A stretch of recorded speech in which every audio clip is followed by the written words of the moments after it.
This song's called the Pretzel Song, just because it reminds me of a pretzel musically. But I start out this song with a little explanation, a very brief one, that I say to my patients as a respiratory therapist, because it involves coughing a lot.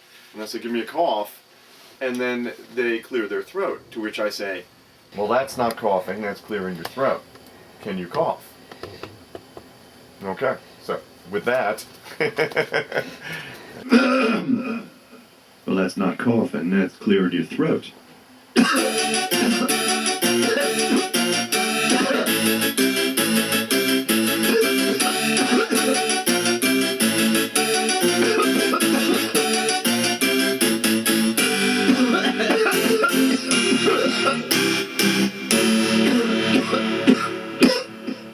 Jackie was getting sick listening to me coughing, doing that.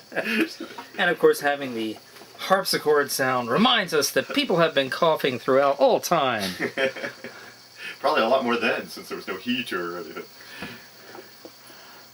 Yeah, I wonder. I mean, whenever you watch historical costume dramas or whatever, except for possibly Monty Python, they don't get into the aspect of people coughing. What's the John Cleese cough in that one thing he does?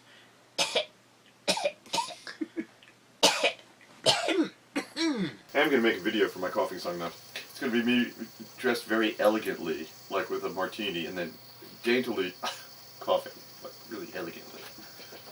Yeah. Get somebody else to do it with it. Oh, wait, is this? In addition to being an incredible guitar player, Jimi Hendrix coughed every now and then. That was that one.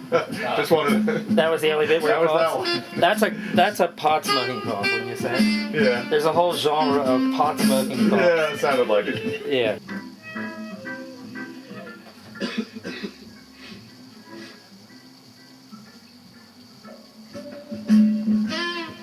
Although then again, he did sniffle. He did sniff too. Yeah. Now that's off of, Yeah, that's off of Electric Lady Land. Yeah, I know, but, I'm trying to, is that Voodoo Child Reply? It's Still Raining, Still Dreaming. Part 1. Tombstone. Oh, I love Tombstone. In this movie? No, I've never seen it actually. Well, this is one of the ones about Wyatt Earp and Doc Holliday. Right. That's And a great movie. I remembered the scene between Doc Holliday, the shootout between Doc Holliday and Johnny Ringo, and I remember them standing in the woods facing each other. And don't correct me because I know I'm wrong, but that's the whole purpose of this preface here. So I remember Doc Holliday, who had tuberculosis, standing in the woods and coughing blood into a handkerchief. And the way I remember it is that Doc Holliday knew that Johnny Ringo would wait for him to cough. So he was watching Johnny Ringo knowing that Johnny Ringo would pull his gun at the moment when Doc Holliday coughed. So when Doc Holliday coughed, he knew Johnny Ringo was going to pull his gun, so he pulled his gun out and shot Ringo in the forehead and the heart, which is supposedly his trademark or whatever. So then I got the movie, I found that scene, and lo and behold, that's not what happened at all. In the scene, he's smoking a cigarette, and he's not coughing up blood or anything. And I thought, that's so weird, because I have a vivid memory of that scene, and loving that scene precisely because of this one thing, right? So then I just backtracked a little bit, and I found a scene where Doc Holliday is coughing blood. So I'm just going to show that scene just for the sake of that. But it's so weird to me how entrenched in my memory this scene about Doc Holliday and Johnny Ringo having a shootout. And in fact, I'm sure that I've talked to people about the scene and explained why I think it was such a great scene. I still am perplexed by this because I remember it so vividly. Wouldn't that be freaky if there was an outtake that was that? Well, that's what I was thinking. So I actually watched two different versions of it to see whether there was, and there wasn't. But I know that in some cases that does happen with movies. Priest. I'm gonna find a place to hole up. Doc.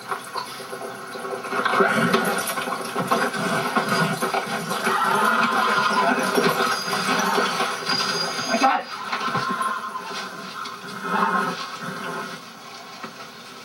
Does anybody know who Brandon Cronenberg is?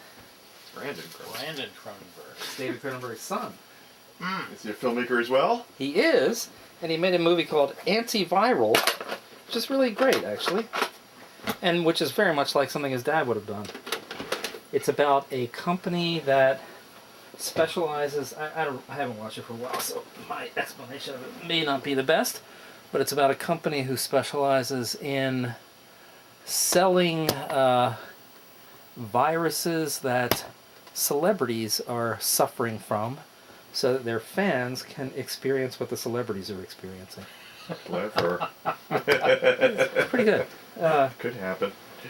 It could happen, and it's very well done the way he presents it. So here's a scene of there's a technician who works for this company, and he is basically doing all of the he's smuggling out the viruses, I think, in his own blood, and then taking them home and selling them on the black market or something like that.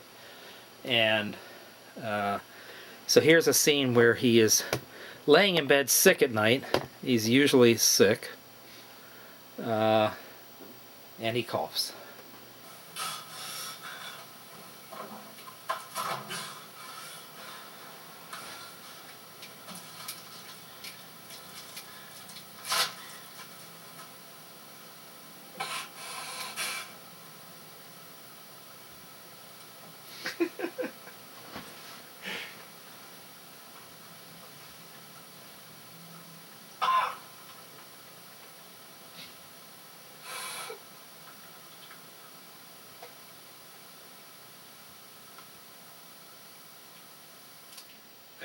Just a little bit. We do that all the time at work. The nose swab. I don't do it. The nurse does it. Yeah. That doesn't look like one of the more pleasant jobs. They don't go quite as deep as that. No, well, obviously he was exaggerating it in order to gross out the audience. On to I you. hope so. Here's another easy one. This is from a Spike Jones record. Wondered if there'd be one. Yeah, and there might be even more than this, but this is the one that I could remember. I know I've pulled this record out before, but this is one where I modified the cover and put this lenticular 3D bow tie on, Nice. Spike Jones. And then my rubber stamp that shows that it's in my record collection I put on to make him have a sort of cat's paw or whatever they call those types of mustaches. This record has the Late Movies Part 1 and Part 2. Have either of you heard those? That's actually one that was composed by Spike Jones and E. Brandt.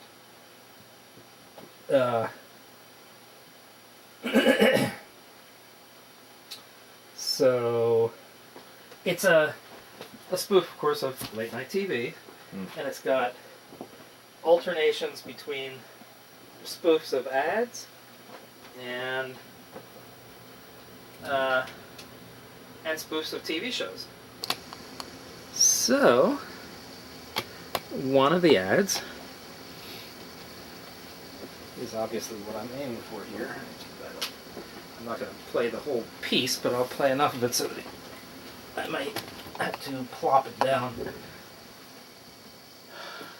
at not exactly the right point. Return to our motion picture masterpiece, The Naked City.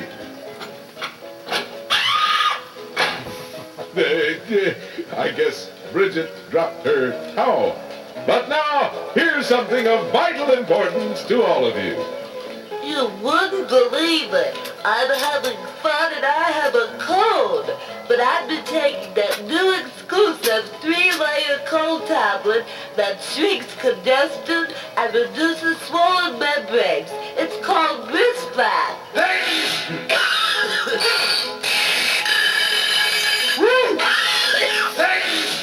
Thank goodness I can breathe again.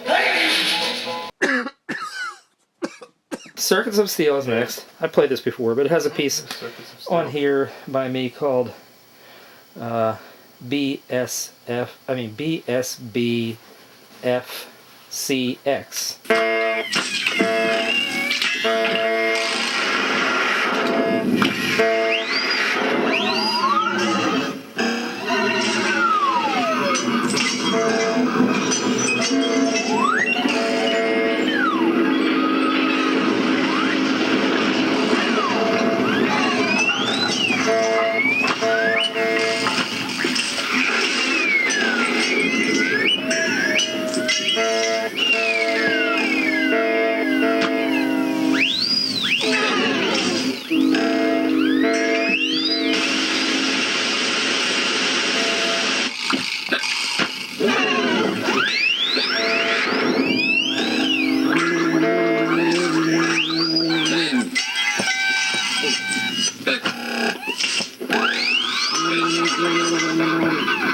All right, what's a fairly short piece? That was fun. Yeah, I like the hiccup guy. It's entirely made out of BBC sound effects stuff, but it's Yeah. extremely heavily edited, as I imagine you figured out by hearing it. It's funny because when Manny asked for something for the compilation, I gave him a CD with, I don't know how many tracks on it, but quite a few tracks, let's say 12 tracks. And that one was just included as kind of a study, so it wasn't really one that was intended to be used on the CD. And that's the one you And that was chose. the one he chose, and I thought, wow, because everything else was, this was the only one that was derived from a non-original material. All the other pieces were original material pieces, and I mean, it was my own fault because I shouldn't have given him the CD that had that on it, but it was just so funny to me because, but that was the one piece that I wouldn't have picked, even though I like it. And actually, I'm glad that it's on there. That was a 3-minute version of a much longer piece that I call usable material for concrete mixing. In other words, stuff that was meant to play on a CD that I would intercut live with other things that I was doing.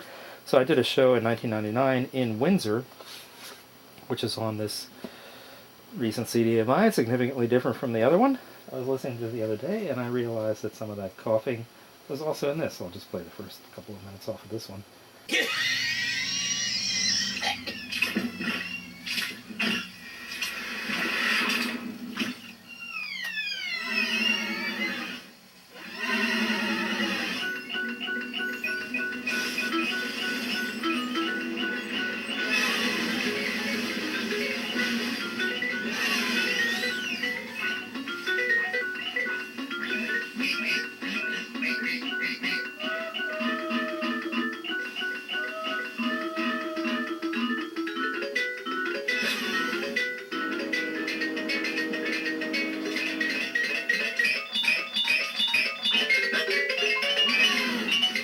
You tell the Spike Jones influence on that one.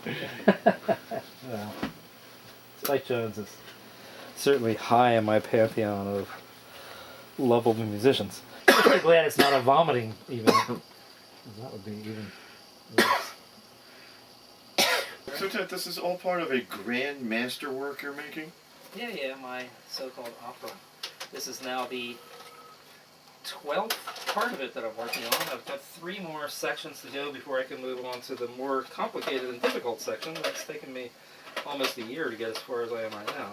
Yeah, the overall piece is called Endangered Languages, Endangered Culture, Endangered Ideas. Every one of these instrument-specific that I have is designed with the intention of getting raw material, which I will then sample from for the ultimate score movie that's going to be made from the whole thing, which involves me playing keyboard and having it trigger both video and audio samples, which have Roman numerals on them, which then tell the musicians how to move and what to play.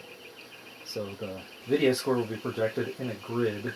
So this is going to be a performance. Well, yeah, but it's going to be an incredibly huge performance that I can't even imagine where would let me, who would let me do it at their Grandiose. space, because it requires about a 30-foot high or 40-foot high surface to be projected on, and then a stage that comes out as far that has a grid on it, which corresponds to the grid that's in the movie. So the players are moving around the grid, and Back to the new Hazlitt. yeah, well, they've been super unfriendly to me ever since Sarah Radley ever left. There was going to be a concert more on Martineau performing, doing works of Messiaen or something like that, right? Well, that was when Sylvain Belec was coming, and Sylvain Belec, who you were at least both were here for her presentation, right? The French woman Yeah. who The Yes. French woman, talked yeah. about Messiaen. Well, she knew him personally. She was critical of him, obviously, as you might remember from the thing. But I mean, she had written her thesis paper on Messiaen, etc. And she was coming to visit me from French Canada, and I actually had bought tickets in advance to take her to the Messiaen thing, etc. I'm sure I was probably the only person there who was bringing someone to the Messiaen concert that Right. that knew Messiaen personally, Right. Right. And so I got there, and I was wearing my zipper pants, and this couple started following me around and just mocking me, I think because they thought I was a homeless person or whatever. So they were openly insulting me, and I was Yeah. kind of like, I didn't want to get into an argument or whatever with these people, so I was just sort of ignoring them, etc., Yeah. or being polite and hoping that they would go away. Right. So then the show was supposed to start at whatever, 8 o'clock.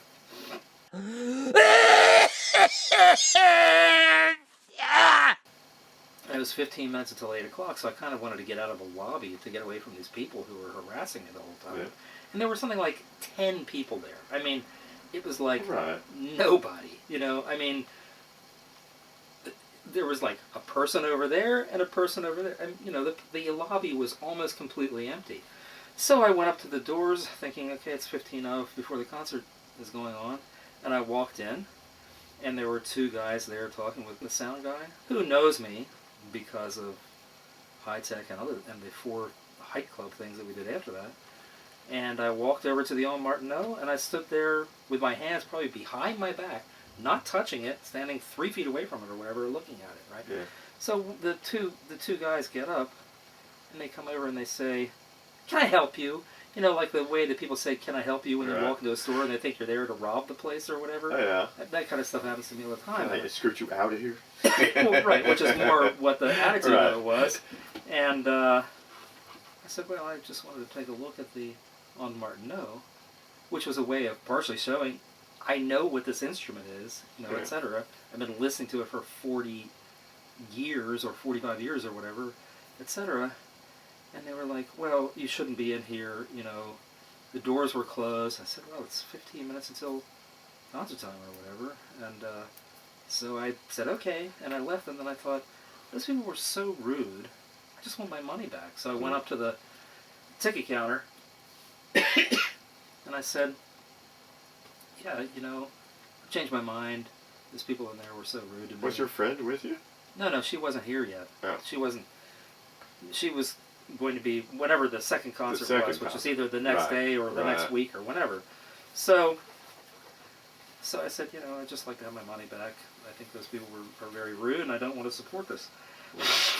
Did you catch a cold especially for tonight? No, I've had this low level cold for over 2 weeks now, but it's like nothing. It's like a cold that doesn't go away, but doesn't really do anything either. I don't know whether that's common right now, whether there's something going around or whatever, but I it's haven't like, heard about it at work. at worst, I have a runny nose, and every once in a while I cough, and then there's nothing else. I feel fine, It's just, so it's kind of more a source of aggravation than it is anything else. Carrion deleted Sear, who you've met before as Ryan Broman, who's the guy from Richmond, who was here in August, who went to Ben's house for the special packaging Right, that guy. thing. He got into this theme of the coughing business, so he sent me a lot of links. But first, we'll do the Robitussin cough From 12-hour commercial. This was not the Robitussin commercial that Rob was aiming for, but it's still quite a good one, I think. If you could see your cough, It's just a cough. you'd see how often you cough all day, and so would everyone else. Robitussin 12 Hour delivers fast, I powerful. want to be able to cough blue dust. Yeah, that'd be cool. Enough or more? Now why don't you try to do some sort of more jazzy variation on A the cough? jazzy variation. Okay. I'm not sure I'm familiar with the changes, but Go ahead, give it a shot.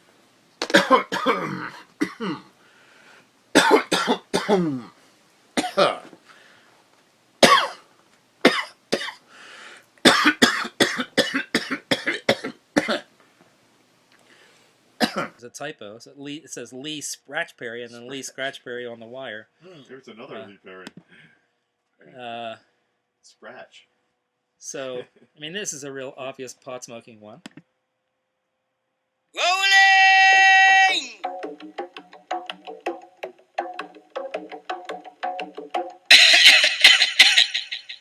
What a lot of coughing. You sure right, All mate? glory be to God the Father. Water, water, water. All glory be to God the Son. Air, nature, time book. Must be King All David. glory be to God the Holy Ghost. Music, What music, you call it? music. Black magic, plastic. Bullet. Lord Jesus Christ Almighty. Get what a flash of lightning from the sun. All right, I think maybe that first bit of coughing is the only thing. But now here's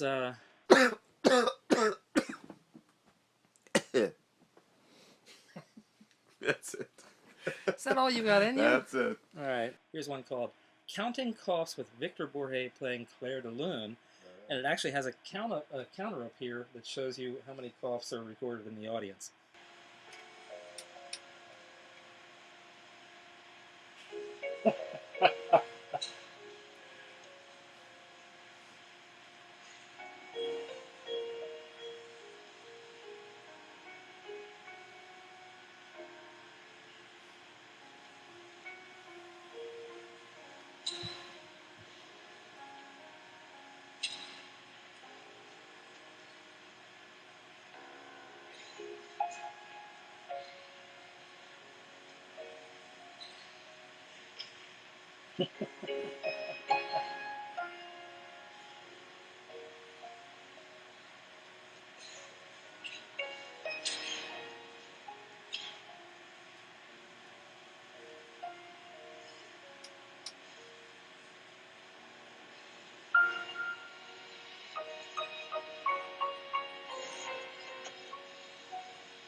I haven't been able to hear any of the coughs. Have you?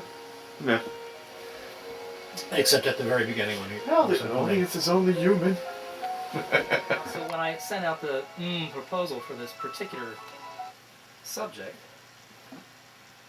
Rob Handel, who teaches theater at CMU, he wrote back immediately and said, "Oh, the famous example is the Sviatoslav Richter recording of Mussorgsky's pictures at an exhibition, live recording from a dramatic recital in Sofia, Bulgaria on February 25th, 1958.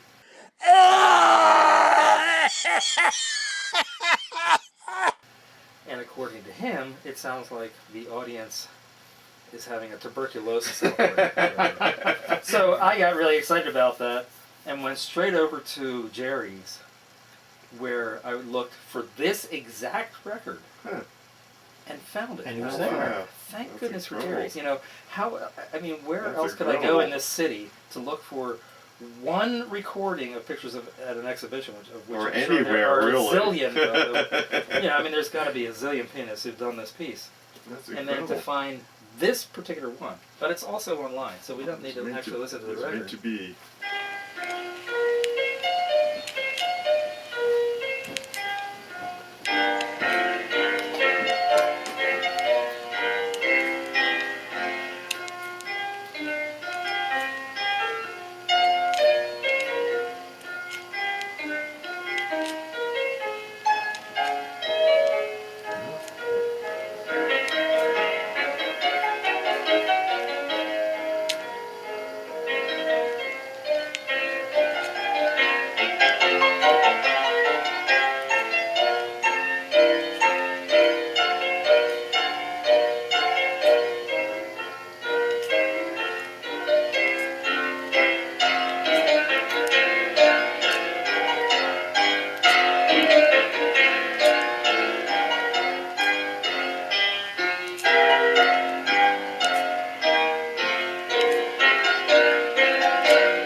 Did you notice the golfs?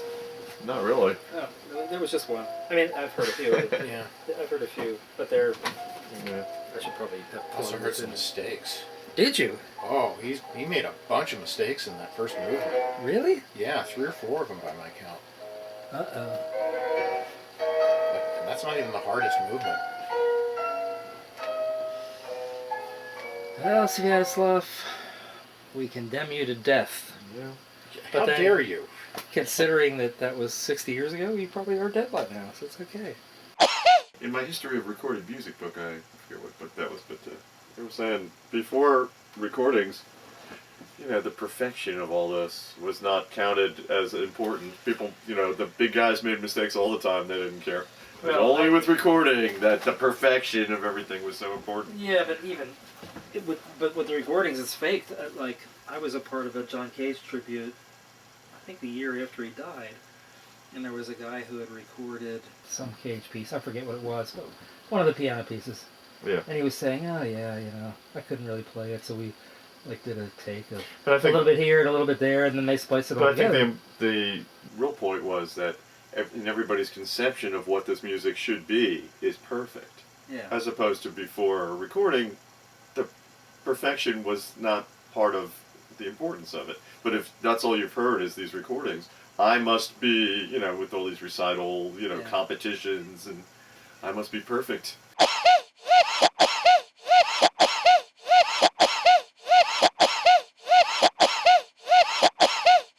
Who would you rank as your top pianist of the 20th century? I wouldn't rank anybody as a top, but I mean, Yeah. there are some people who blow my mind, like anybody who can play Alkin.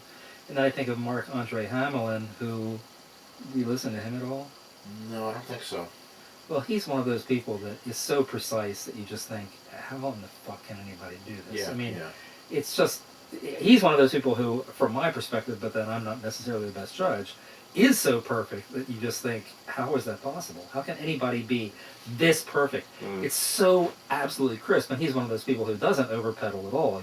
Every note you're hearing, you're not hearing a blur that covers over bad attacks or wrong notes or anything like that. You're hearing every note very crisply in place, etc., rhythmically very crisply in place.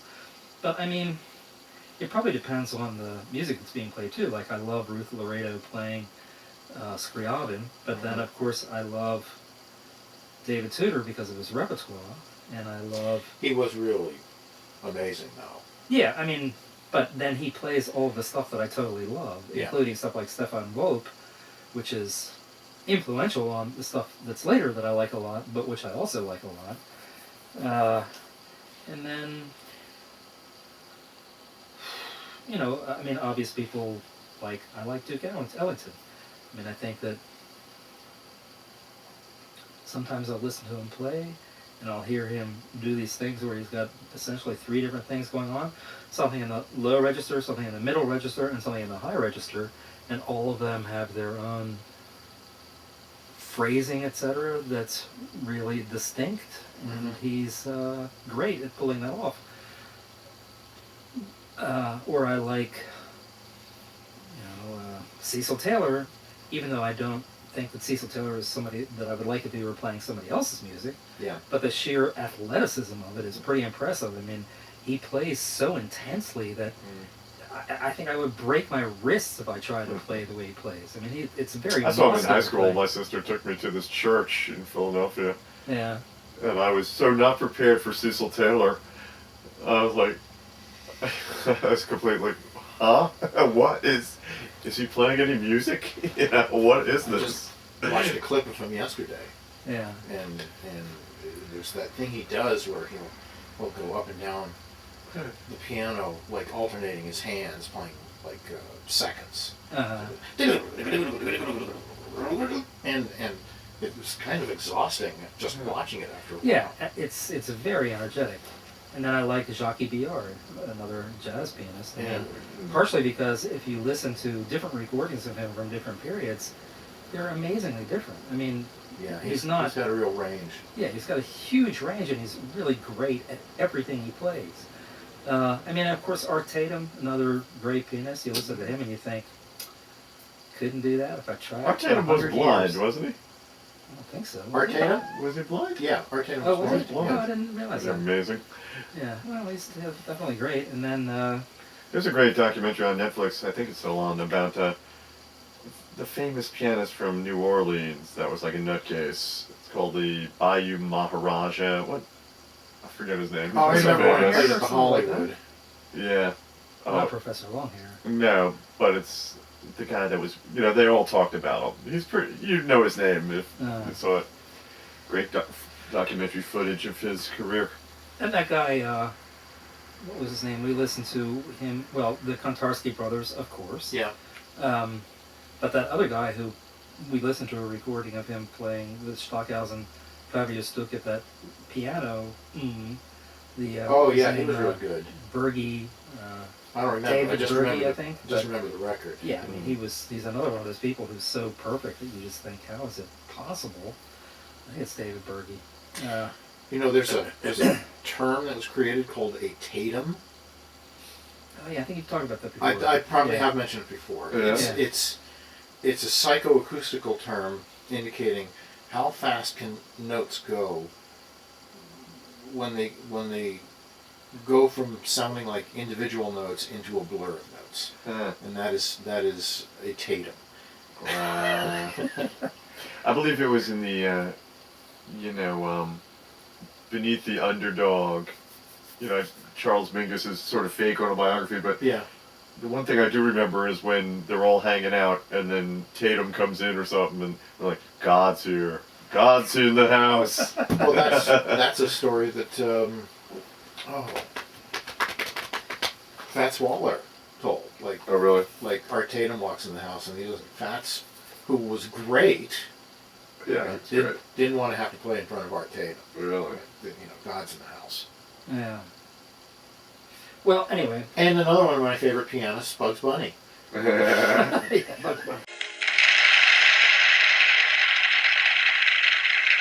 I like this with the school. This with gloves, of course. I don't know if it has a glove on his hand anyway. Right, I think it's white gloves.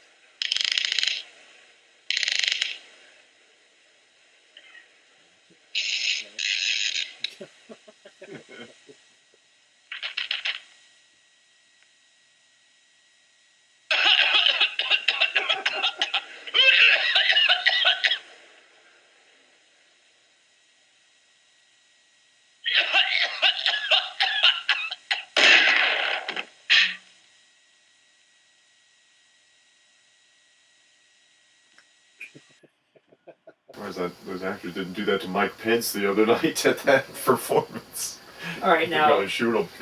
probably both of you guys remember Bob Flanagan, the so-called super masochist. Sure. Yeah. All right, well, this is a performance of him doing a cystic fibrosis song. Oh, God. Start humming the tune to Supercalifragilistic. So I wrote this song. And I know the Disney people, if any Disney people are here, they will probably tell me to cease and desist, and believe me, I will, but not yet. In my own time. Supermasochistic cystic fibrosis. He should have died when he was young, but he was too precocious. How much longer he will live is anyone's prognosis. Supermasochistic cystic fibrosis. I'm the little, I'm gonna die. I'm the little, I'm gonna die. I'm the little, I'm gonna die. I'm the little, I'm gonna die. When he was born, the doctor said he had this bad disease. It gave him awful stomach. All right, well, that's probably enough of that. Apparently Disney didn't stop him. All right, anyway, so here's Dub Side of the Moon, which is a reggae version of the Pink Floyd record of the same name, or Dark Side of the Moon. Yeah. Okay. I'd say that would be a pot smoking kind of cough.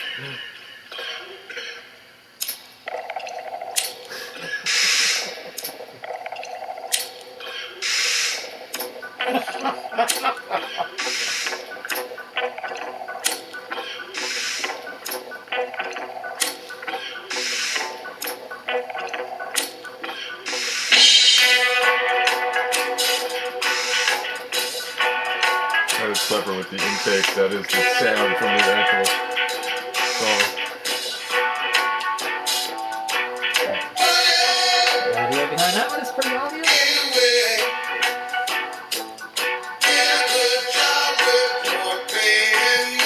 Alright, let's see.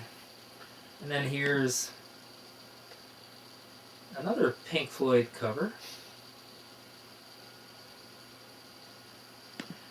I think there is a cough on a Pink Floyd song, though, on an original. On,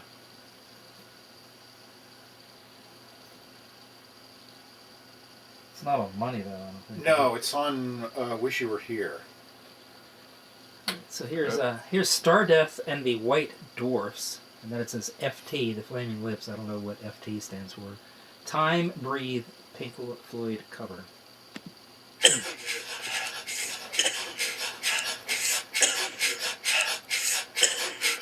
I figured there had to be some rhythm track like this somewhere with coughing.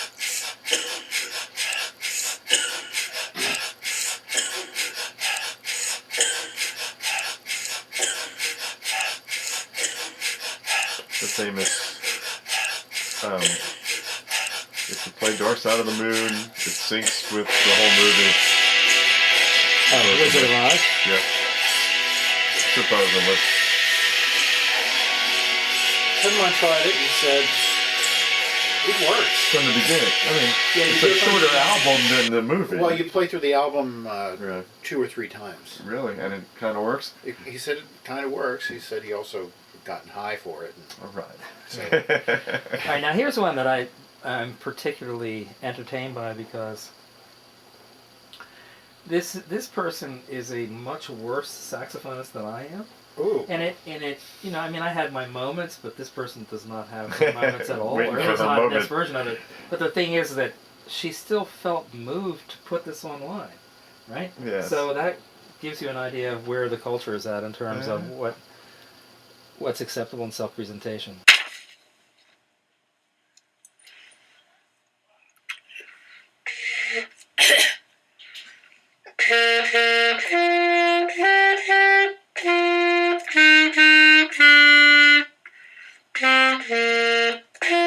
We don't need to sit and do that anymore, but I mean, that is pretty amazing, don't you think? I picked up an alto sax, by the way. I have one in the other room now. And I need to buy some reeds for it. I wanted to get your advice. Is there any particular reed I should look for?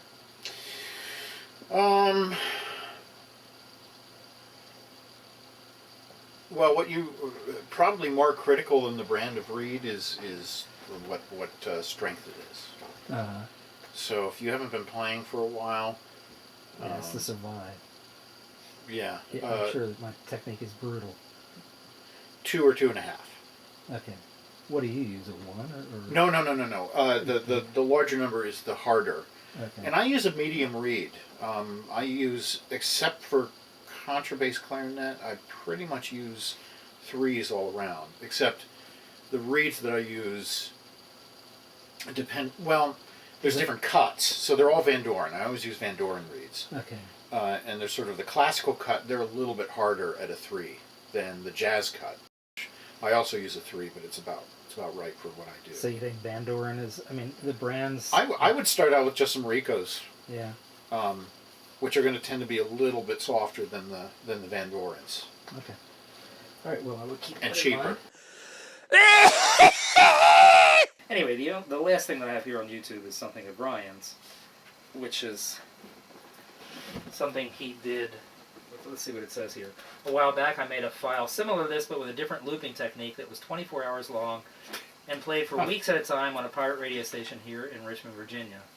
And then it even says in his description, he put this up online just for us. It says, tentatively, Convenience is hosting another music meeting with a theme of coughing. So I went looking around my Google Drive folder and couldn't find the fucking 24-hour cough track. A little upset, I decided to give it a go again and did things a little differently this time. The old one didn't have the first cough and was just a perfect loop of the other coughs. This one I mixed the whole thing back into itself until getting near 420 and applying a short studio fade out to the last cough. Enjoy, stoners and obsessive noise manipulator appreciators out there. Enjoy. So.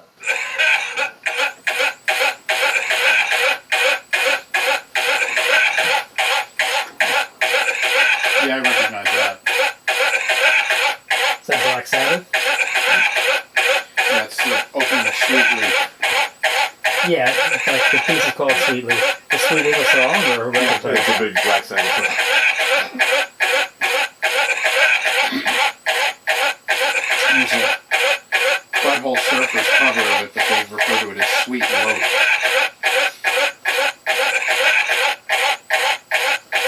Yeah. 24 hours, it's not over yet.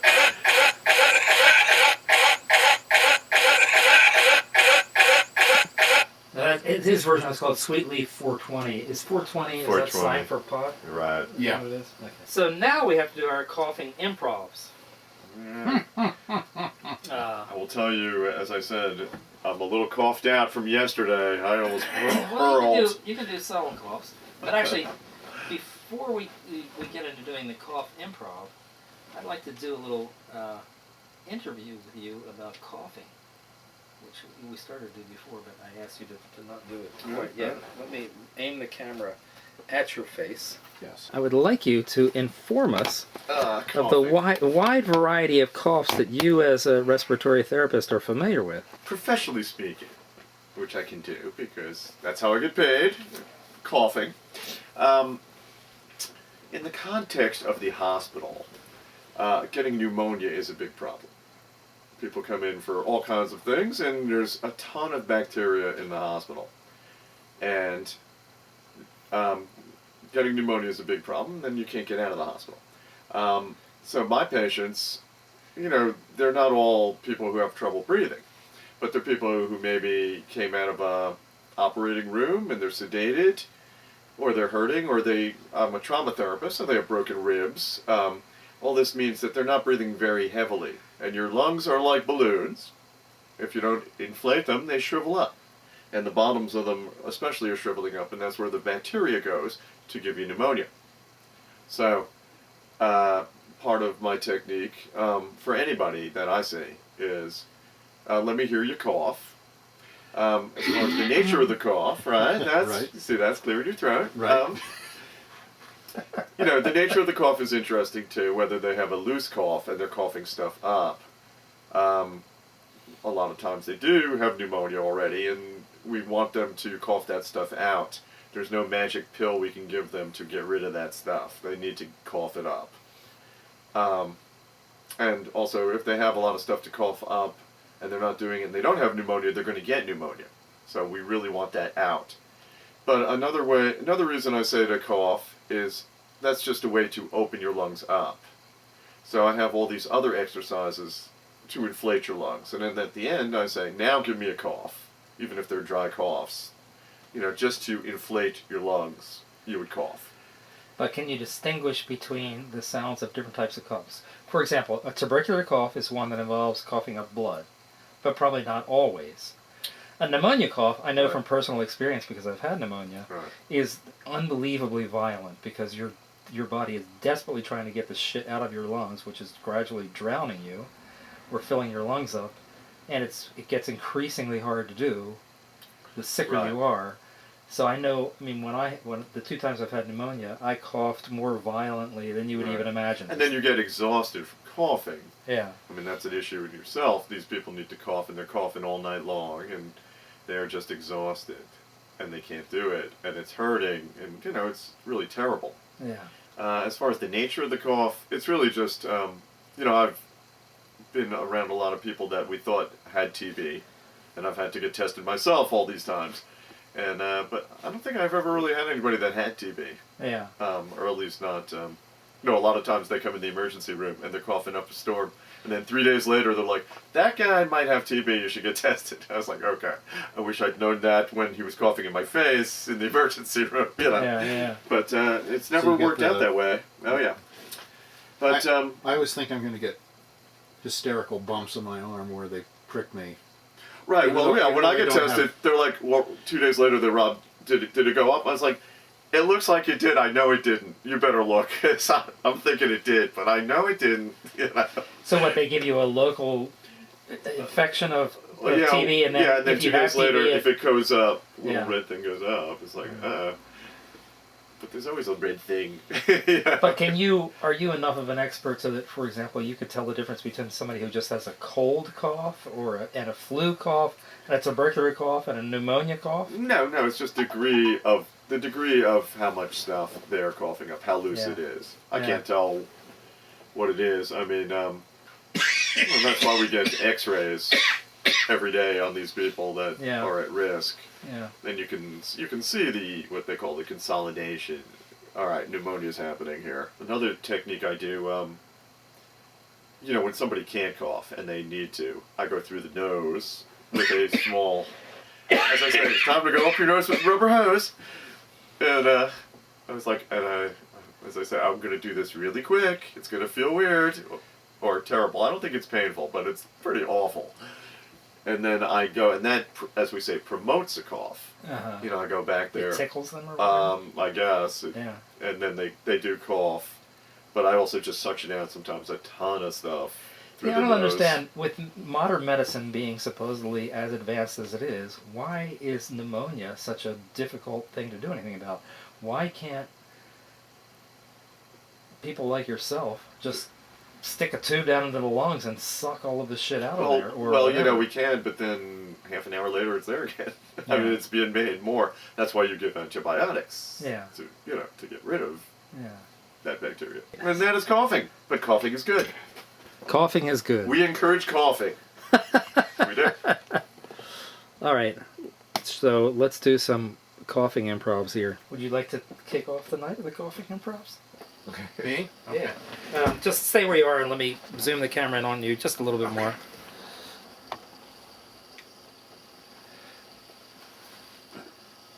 Whenever you're ready.